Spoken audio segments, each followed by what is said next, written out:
Yun guys, nagpalit pala tayo ng nag-G-shittings tayo dito sa ating Mio Carb stock engine to mga guys. Hindi to naka-bore up yan. 150mm pa rin yung kanyang block. 24mm yung ating carb. 24mm yan oh. Nagpalit tayo ng G-Tings. Nagiging yung dating G-Tings niya ay yun, sinulat natin siya dito. Yung dating G-Tings niya ay 115 135. Medyo lean siya dito guys sa 24mm yan.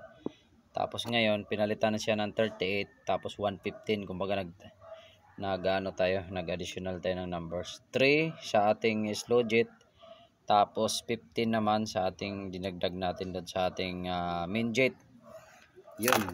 Kasi medyo naglilin siya doon sa kanyang 100 na main jet. Tsaka ano.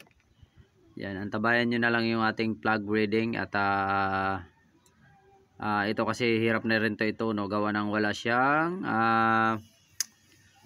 yung air screw, wala na siyang pihitan sa hangin. Yung DIY lang yan, mayroon siyang pihitan sa hangin pero DIY lang yun no. Ito tuturo natin. Yan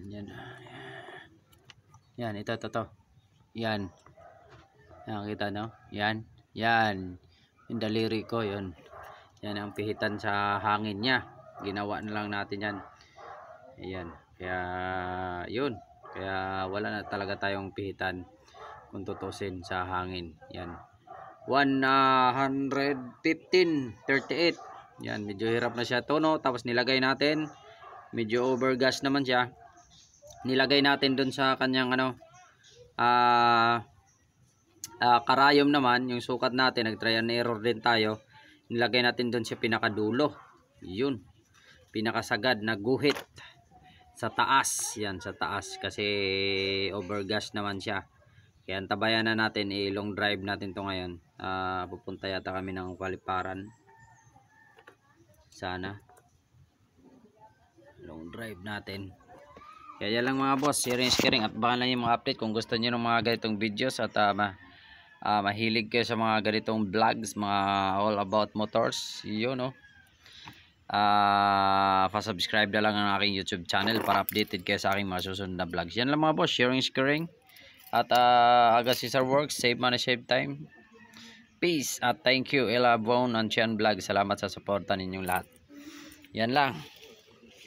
At next vlog natin yung ating yung big disc natin, hindi naman siya medyo good na rin siya. Yun o. Smooth na smooth yan.